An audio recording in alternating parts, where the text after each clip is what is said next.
Good evening and welcome to Stories Unveiled.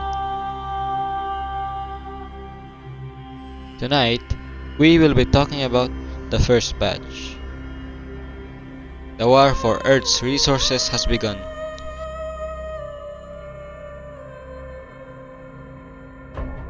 As small conflicts aroused, mercenaries and scavengers were slowly getting equipment and technology from Space Tech and DSC foraging parties.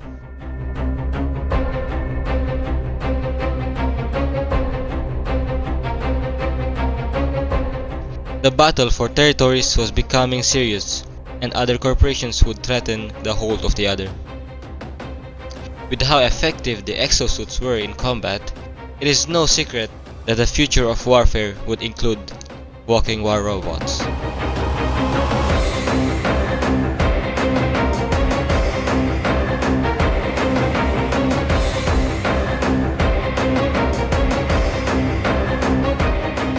Spacetech and DSC would spring into action their factories to assemble an army capable of traversing and defending its territories.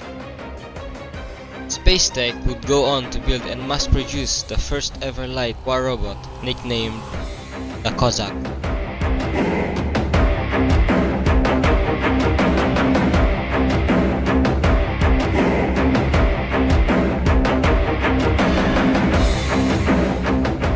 It was called so because it was made from the parts of old Russian helicopters, mainly the Mi-24 attack helicopter.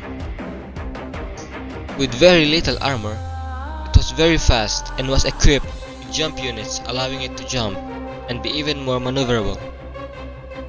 In terms of firepower, it could carry a big boom cannon to its port side.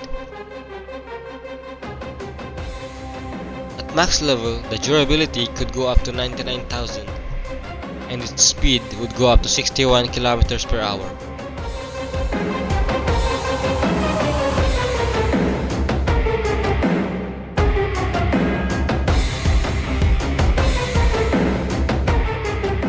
Following close behind was DSC with their own design and their own take on giant robots.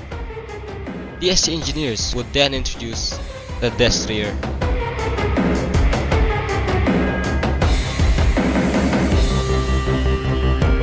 It was slower than its counterpart. It had more armor and was also equipped with two smaller boom cannons. The Destroyer was an important stepping stone for DSC, as it would eventually pave the way to its engineers to design the Patton, originally labeled as the GI Patton. The Destroyer was mass-produced and would serve in multiple battles until its retirement, and would be used as a trainer robot for its DSC pilots.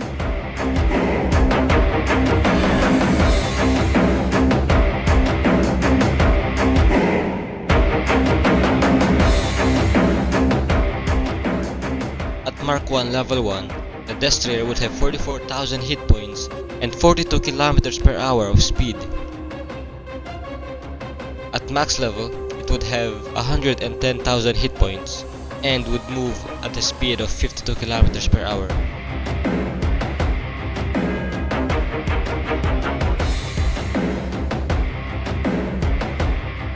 The Patton was the first medium robot and was undoubtedly better than its predecessor in almost every way, doubling its firepower with 4 hardpoints able to carry 4 light weapons, and a noticeable increase in armor and survivability in exchange for a bit less mobility.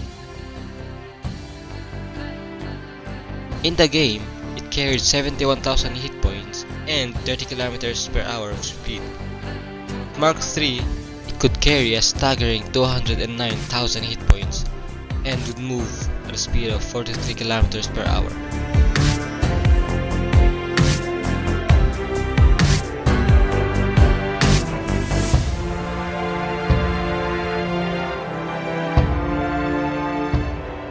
Hiding in the shadows, Icarus would follow close behind. Able to scout and spy on the two factions, they were able to gain enough information and intelligence to construct their own fighting force. Icarus engineers would soon introduce the Gepard.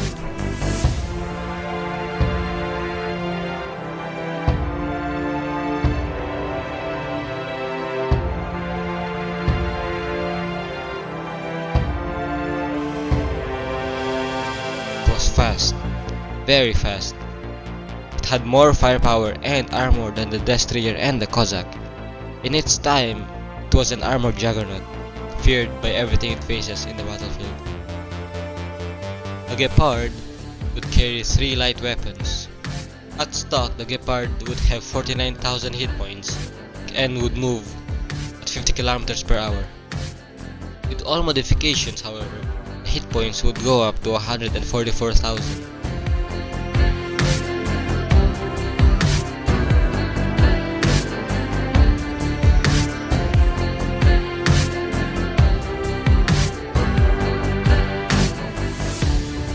The unforgiving nature of warfare would push all the factions, its engineers, their robots, and its pilots to their limits as the battlefield would demand more and more. It is also inevitable for the 2 other factions, Yandy and Evil Life, to join in the fray and test their newfound power and technology. Bear witness a new era, the era of blood and steel.